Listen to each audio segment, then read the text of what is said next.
Hi, welcome to another episode of Max Effort Kitchen. We have a For the Love of Food episode for you today. And boy, I'm excited. I mean, nostalgia food, right? But I am Matt. This is Sarah. We are your hosts for the show. Sarah, how's your day been? How's your weekend been? Did you have a good week? Cook anything fun? It's been pretty good. Yeah, pretty low key, which is nice because you know me, I'm always going high speed. Rest? Yeah. No. Yeah. Ain't no rest for the wicked, and I'm wicked in every way, apparently. I did, Well, however, try this really cool cake recipe yesterday. That was a lot oh, of fun. nice. A traditional Nice. chocolate cake. And when I tell you, this is the chocolatiest chocolate cake ever. It's a dark chocolate like cake base. Okay. That you then soak in a chocolate simple syrup. And I'm talking like 2 cups worth of chocolate simple syrup. And then you Wow. top it with a dark chocolate ganache. Oh, I like the ganache. For anybody out there, explain to them what a chocolate simple syrup is. So basically, a simple syrup is a mixture of water and sugar with whatever flavoring you want. And when you use a simple syrup, it's for a cake, it's called a cake soak. You choose a cake that has a little bit more structure so that way it doesn't disintegrate under the added liquid. And then you pour this syrup, you poke holes in the cake and pour the syrup in the cake so that way the cake absorbs the excess liquid and you get this really moist, luxurious texture and a lovely added flavor. I like that.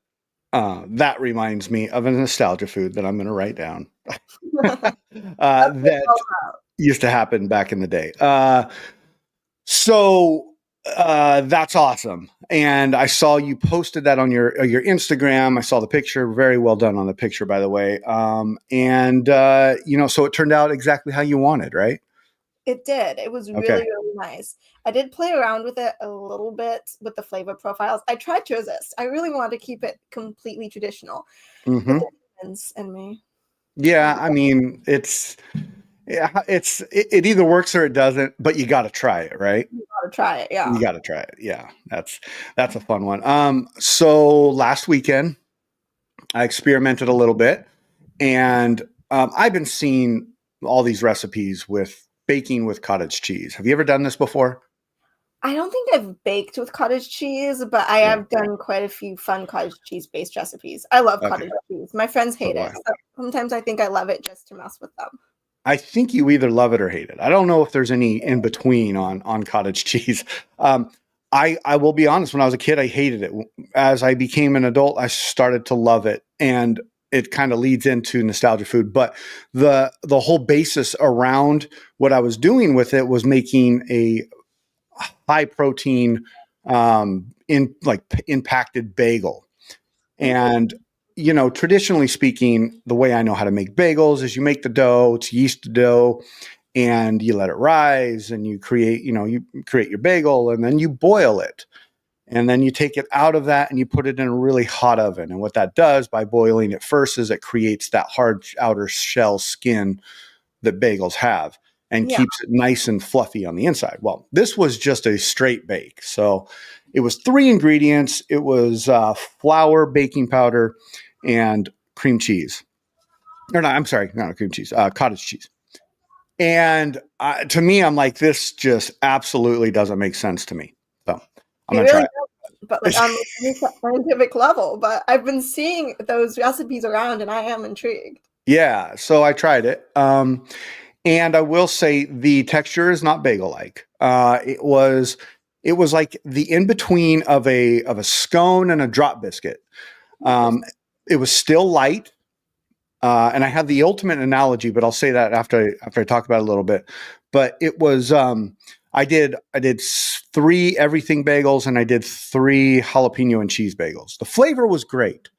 The shelf life was not so great. And so we ate them probably within 2 days. And I think on that 3rd day, I threw the last one away because it was just getting a little weird.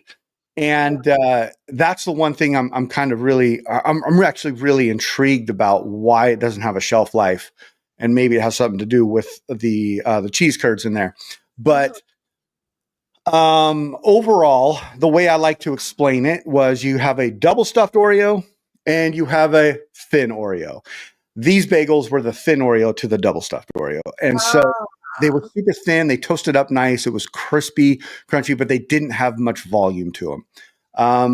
I guess the whole reason why I started was because I wanted to, obviously it was being shoved in my face by social media.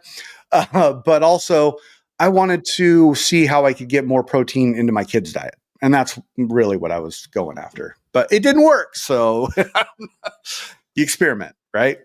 yeah.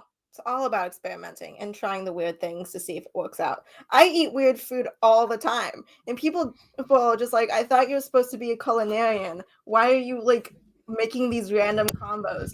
Because that's the fun.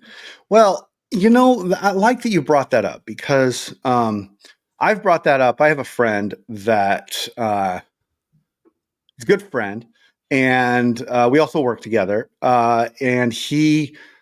I asked him this week. I was like, "Hey, he's like he's kind of like a movie buff guy. He really likes the arts. He's very into music and has very strong opinions about things." And I said, "Hey, you put yourself in a box. Like, why not watch everything? Why not eat everything? Why not? I mean, he actually does. He's great about food. He does eat pretty much everything.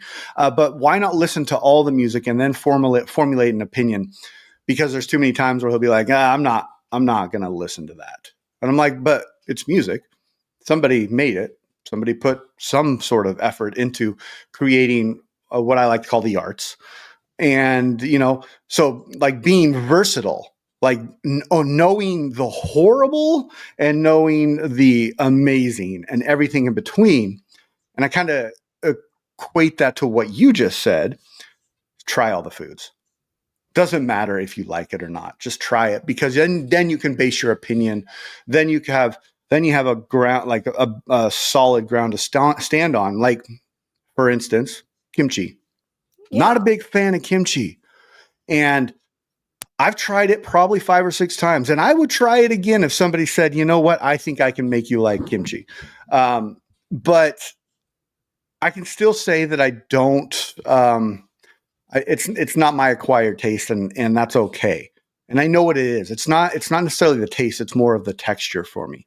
I don't like the texture of it.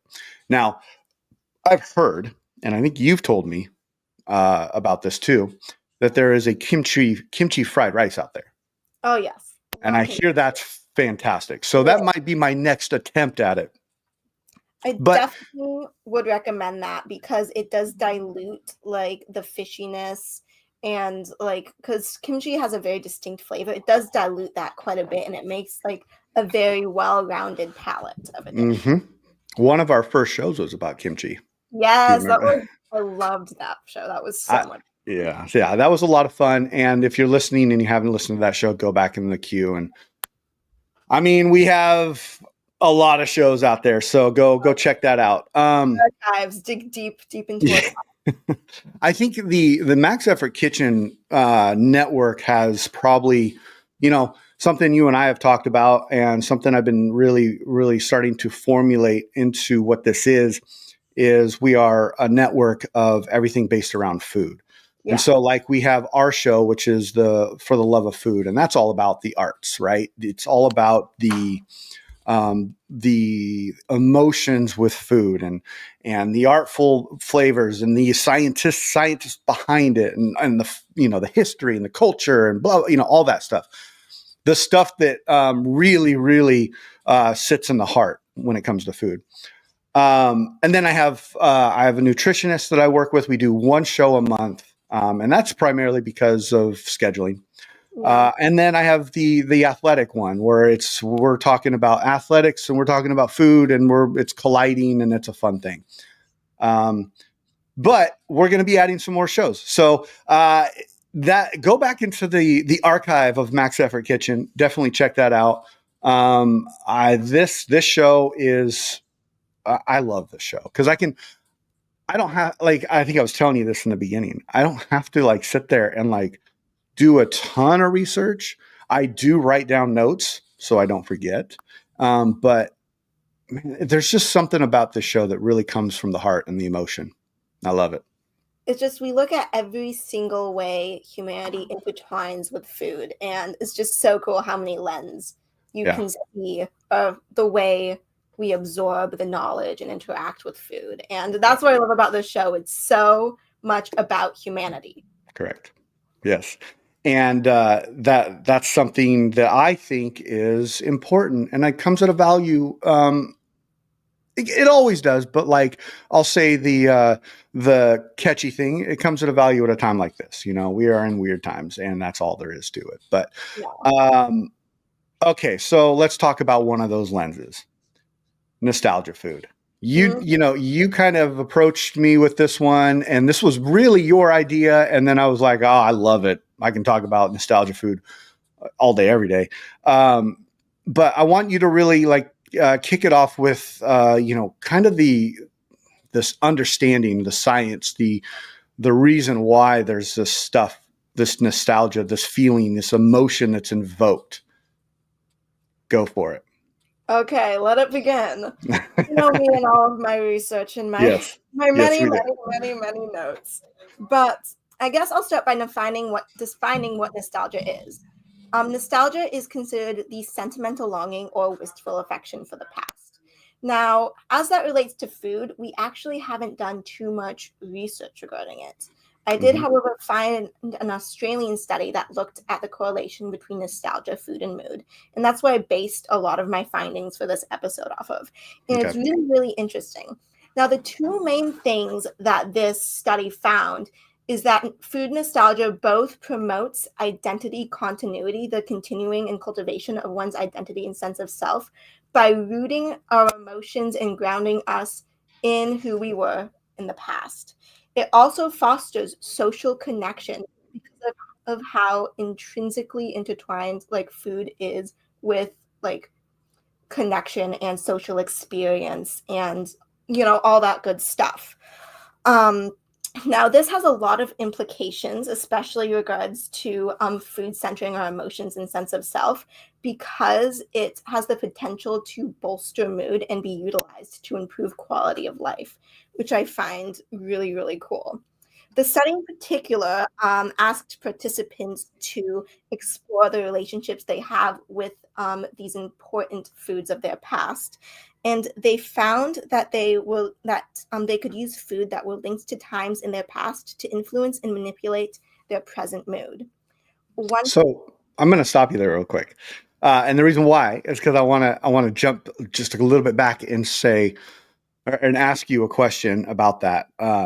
So what you're saying is these types of foods are impacting our quality of life. yes, Okay, so to me, what that tells me, and I know that you said there's not much research, but what that tells me is you got nostalgia and you got food, and I think about it like, okay, you got these two words, put them together, what do they equal? Let's think of a math equation, right? Um, well, what they equal is a substance or something that invokes emotions of happiness. yes, And that's why a lot of the times, and I'm not going to say all the time, but a lot of the times we think of, like, personally, I think of foods that I had when I was a kid. And then I go out and I'm an adult now and I can go purchase that food and I can make it. And then there's a sense of letdown because it's like, oh man, it didn't taste what it tasted like then. Right. And there's a whole side topic of that goes into the development of taste buds, but I don't want to get too much into that. I want to stick with the nostalgia of it. But does it talk anywhere in your research about like the fluctuation of emotion or why the emotion happens and how the letdown of like, man, that Kraft mac and cheese did not taste the way I remember it tasting?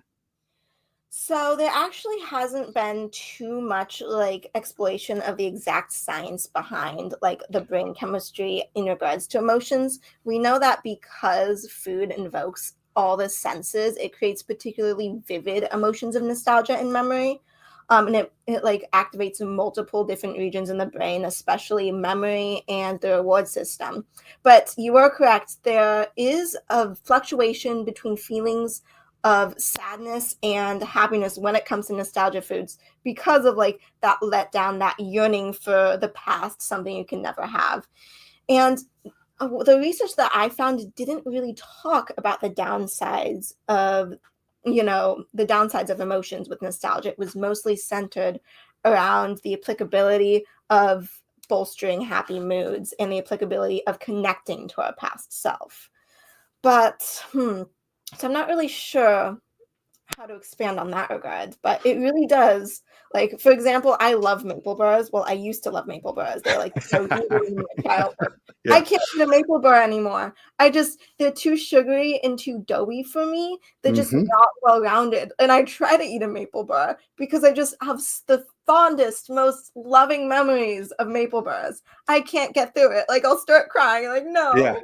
Well, it's like, I think I kind of touched on it there. We have our taste buds start at a place of high sense. And then as we get older, they get, in the lack of better words, they get dumbed down. They get used to the foods that we generally eat. And, when you're a kid, when you're a young child or a kid and you're eating something, so like if I were to give my 10-year-old like seltzer water, like the LaCroix or the bubble Yeah. water, whatever, to them it's spicy. To me, I'm like, okay, well, I understand that's just the carbonation in it, right? Mm-hmm. So like, I guess where I'm going with this is like when we're children and when we're younger, we have these ultra high senses, and we're children. We don't have. I mean, come on. I would say, as a broad statement, most children don't have much to stress about. You're not stressing about work. You're not stressing about money and all that stuff, and you're kind of living a blissful life. And so, like, whatever you taste is good, right? It's like whatever, the sugars are the best, that makes you feel good. And you don't know why. And as you get older and you learn about sugar, Yeah. what's that? As you don't know the downsides of the sugar and stuff. So like, This is true. blissful ignorance. You don't have to Yeah. like eat like the maple bar and feel guilty about it because it's just yummy. Yeah, exactly. And so I think what I was getting at was like the idea that like we have. So when I grew up in the 80s, right, and so there was a big push for like microwavable food, for food that was very convenient for double, like it was kind of like the era of like both parents working. It was a transition era. And so there was a lot of convenient foods. There was a lot of canned chili. Go eat some canned chili and tell me what you think about it. No, but people were eating it back in the day, right? Yeah. There's probably a sector of people that are like that invokes a happy emotion in me. My brother loves canned chili. There you go. Cold, like when he's out camping. Yeah. And that's the thing. Yeah, he loves canned chili. Sam, if you're listening, this is for you. I like, okay, and that kind of brings up a story for me. Like, I will say that when I was younger, I had a interesting childhood. Let's put it that way. And I don't want to get into that part of it, but what I do want to say is I had a stepdad that we would go hunting or camping or whatever, and he would always eat this hash. It was corned beef hash out of a can. And anybody out there that knows what I'm talking about, what I'm talking about. It's not great. It's like the potatoes are cut into like 1/8 inch by 1/8 inch pieces. Everything is tiny, like a Brunoise cut or like a small dice cut. And it's literally, you pour it out of the can. It's like the dog food effect where it comes out and it still looks like the can. Right? So,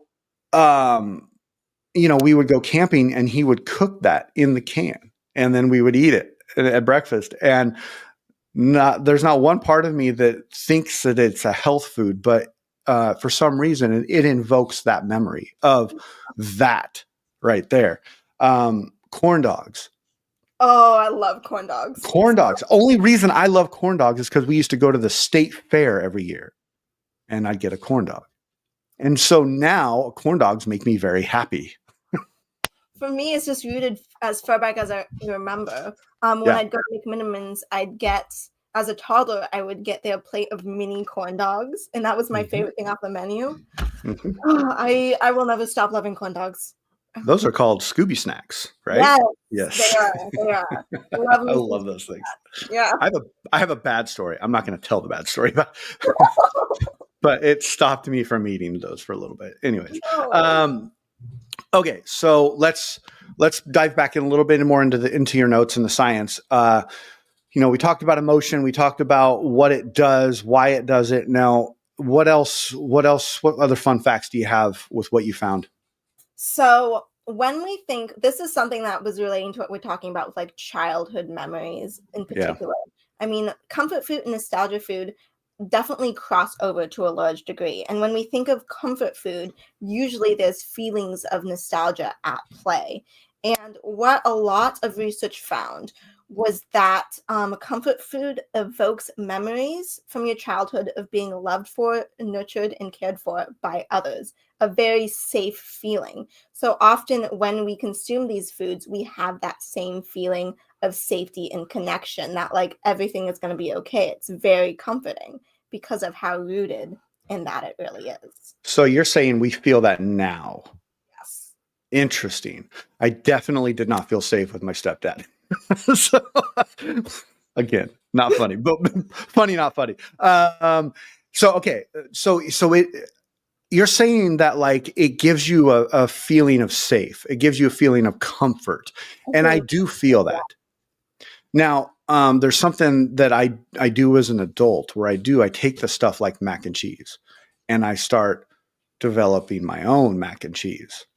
That evokes that nostalgia, but still tastes good. Right there. It invokes the nostalgia, but now it's to the palate, or it's a more of a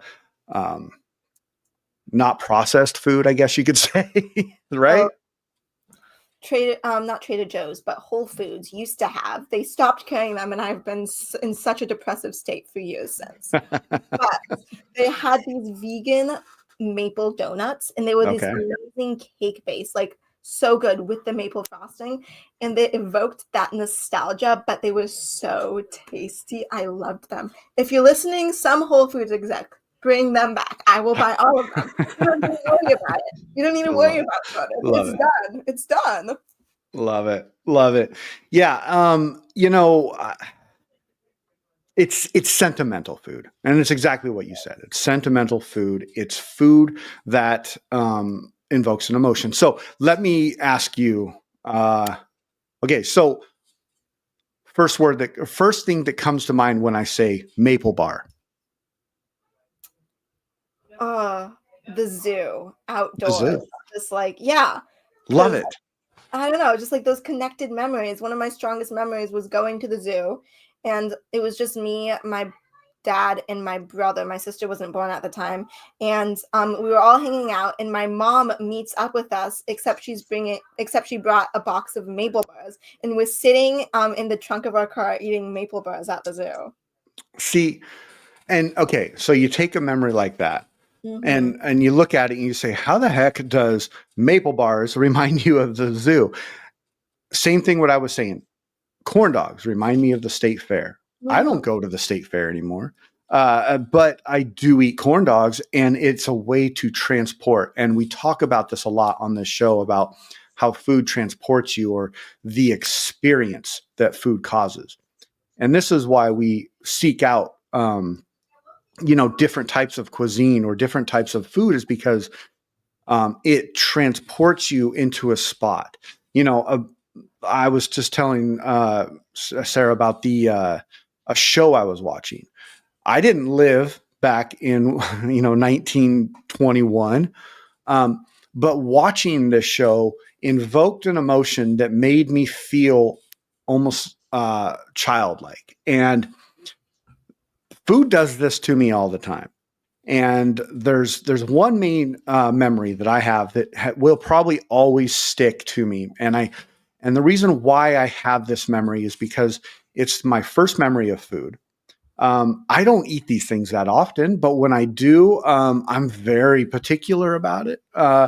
And it honestly, when I think about why I became the professional I became, or went into the profession and the industry went into, this memory always kicks up. And to me, I'm like, it doesn't, I don't see the correlation yet. And what that is every Christmas, Christmas Eve and Christmas Day, my family, I had two brothers and one sister, mom and dad before they divorced, like full family.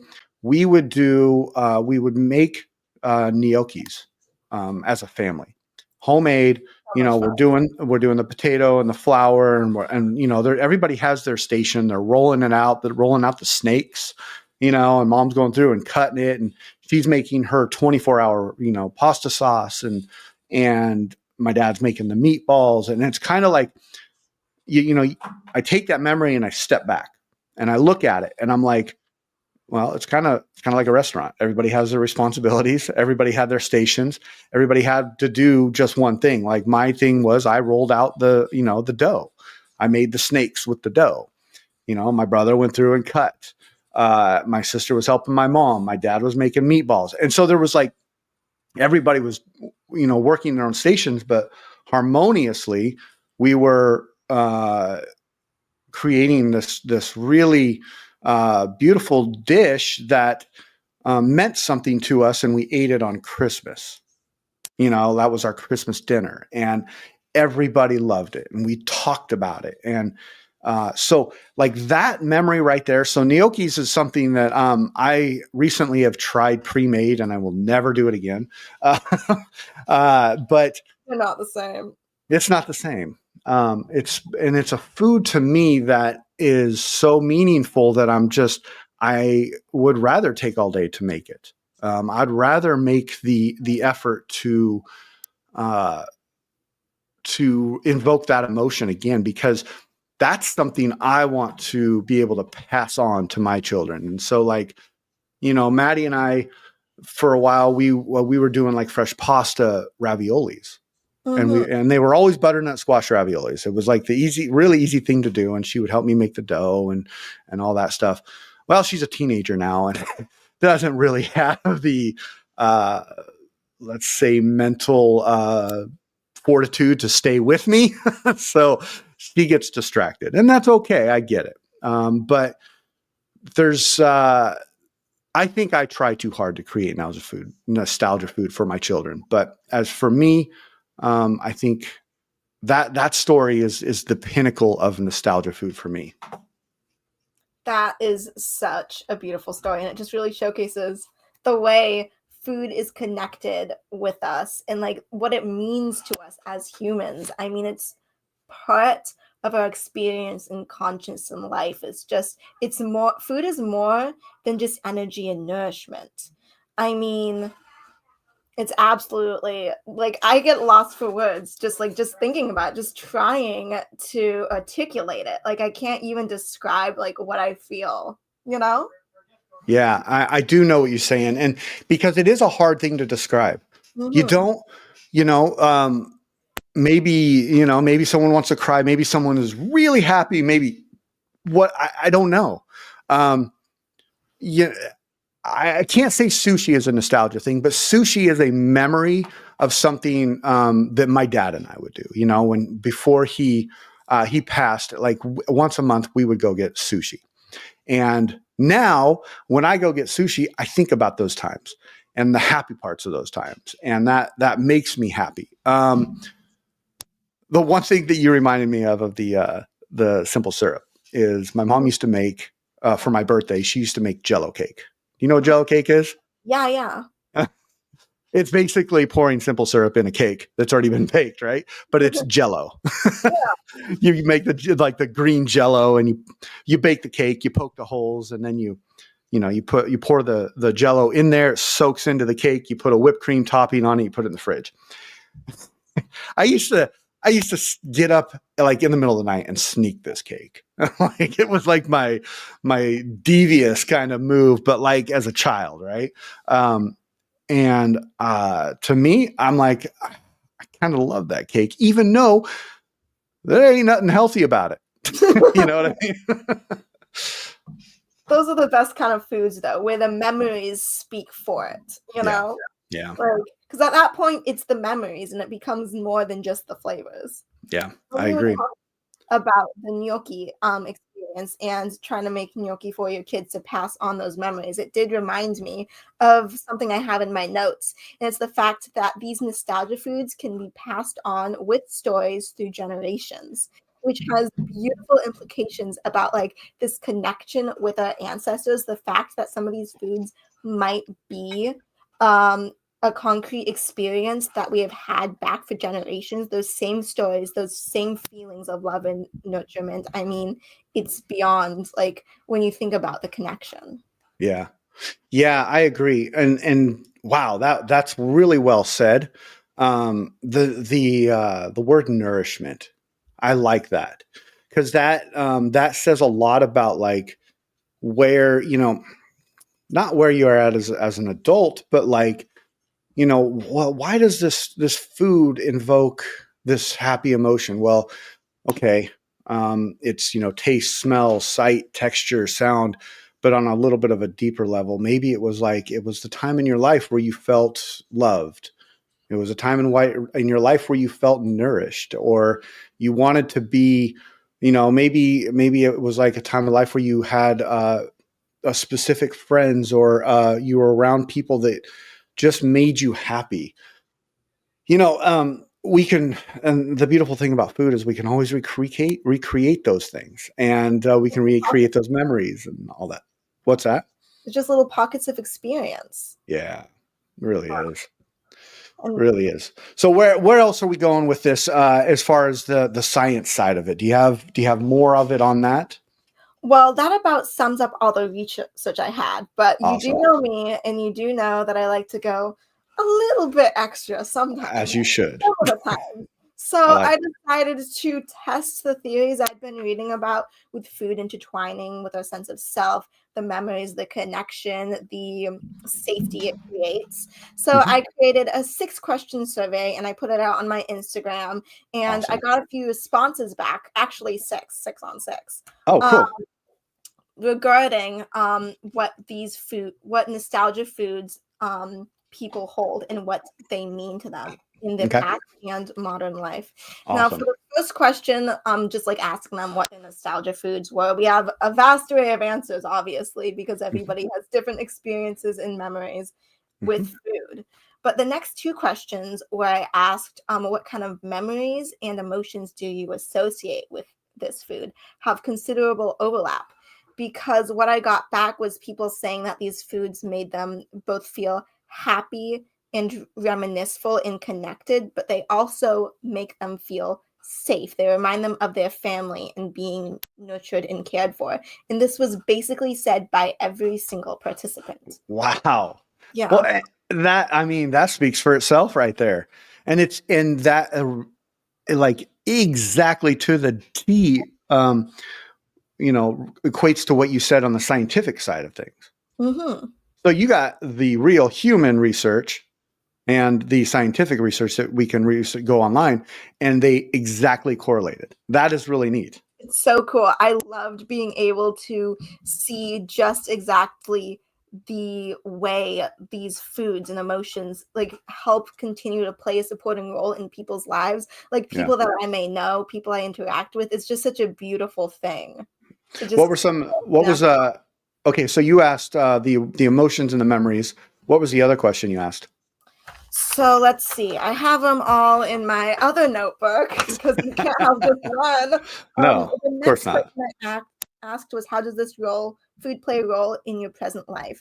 And Okay. this one varied a little bit more than the other two, but another consensus I got was that they use this food to self and to like comfort themselves, which was on par with the idea that these foods can be used to bolster mood and improve quality of life in the present.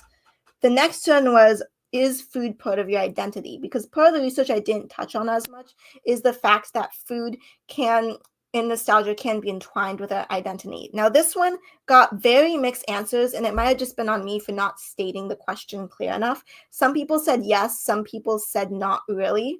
But I guess identity is such a personal thing that like nobody, like, that you just have to figure out for yourself. So Well, I think you're right about that. And identity is interesting because we within ourselves have an identity of who we are. And then you're conflicting and challenged by the identity that people perceive us as, right? And so it's like, okay, what is my identity? You got to take a little bit from both sides, in my opinion, and kind of mesh them and be like, okay, that is the person I am. When it's tough to say, I'm going to take an opinion of somebody on the outside and say, that's part of who I am. But at the same time, the identity of how, of all this, I mean, I can tell you what I think my identity is. I could probably give you an opinion on what I think your identity is, and I could probably be really way off, but I could probably be pretty close because I know you pretty well now. But those two things, there's going to be, like you said, overlapping ideas. And I think you and I both have food in our identities. Oh, yeah. Yeah. Food is my whole worldview. Yes. It is my religion at this point. I like it. I like that a lot. Okay, what was another question you got? I guess the last question I asked was, how does food play a role in your mental well-being? And out of all the questions I asked, this one was by far the most diverse. I mean, because everybody has their own mental relationship with food, which is something like on the mental health side of things. I think that we haven't dived into that too much, but I think it'd be a very interesting topic to talk about because, in perspective to mental health and food, there's like a lot of correlations, a lot of perspectives, because like I said, everybody has their own experiences. Some foods, might be triggering for some people. Some people might have had histories of disordered eating. Some people have different health goals. So really, when you say how does food play a role in your mental well-being, it's such a broad question that it really shines like how everybody is so different in the way they view the world and the way they view food and all that stuff. I agree. And I think I think we should do an entire podcast on mental health and food. That would be a great show. So let's definitely add that to our list. But yes, I love that because I'm intertwined in a couple different worlds where food means something different. In the athletics world, it means recovery. It means energy. It means having the ability to go out and do the exercise and the work that needs to be done, and then letting your muscles take all that nourishment. So it's almost like in the weightlifting world, food is not food. It's just an energy source, right? Then you get into this beautiful world of like, what we do, which is we create these things that mean a lot to us. And so food is emotion. Food is love. I used to say that a lot. Food is love. And it is. I still think it. I love it. It is love. If I share some food with you, that you can probably safe to assume that I love you and I love our relationships, right?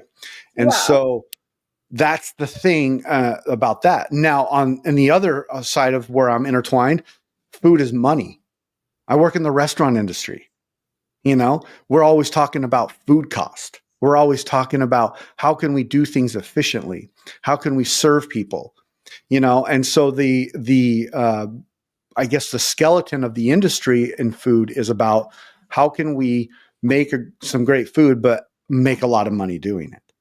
And so it's so interesting to look at food and say, well, what is it? How does it affect you? How does it work towards you?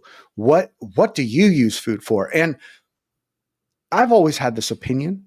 I don't know how you feel about it, but I've always had this opinion that it is not my place to tell somebody else how to think about food. 100% agree. Like, That is like, such a key statement. And as like culinarians, it's easy to fall into these patterns of imposing our thoughts and emotions of food onto people. But you just have to kind of take a step back and remind yourself that food means something different to everyone. it really does. And I think that's, that really brings it full circle with the nostalgia, because everybody has their own emotions. Everybody has their own feelings, their memories around food. And we're talking about nostalgia food making you feel happy, comfort, and nourished. But then when you brought up the mental health side of things, there are probably I know there's people out there that are scared of food, that food makes them feel a certain negative emotion. And there's diseases out there built around it. And that part of it is really scary to think, because we're on this show talking about how lovely food is, right? And like all this beautiful stuff about it. But the reality is food is something that means something different to everybody. And just be mindful when you're talking about it, because you never know, and be open to experiences and try things, and don't hold yourself in a box. Exactly. I go all day. I mean, as you're talking about this, like I actually used to struggle very severely with an eating disorder. I had anorexia for all of my middle school and early high school, period. But I was able to learn about the interconnectedness and emotions in this beautiful side of food that helped me heal. I was able to not just heal with food, but learn to love and appreciate every single facet of food. Yeah. And That's, I will say that I think if you're open to sharing that experience, we should make it a show. But also, like, I want to make sure that you're comfortable with it and all that. I'm very I'm good at advocating for, good. supporting people with anorexia. And I love sharing my story because Yeah. I feel like it helps give support and healing, and it opens up a beautiful discussion about the way we can learn to open up and experience food for all that it is. I love Right. helping people refrain from this petrifying state of fear to slowly come to terms with, stand and find a place to hold love and appreciation and connection for all that food is, which is very hard to do. And it, Oh no.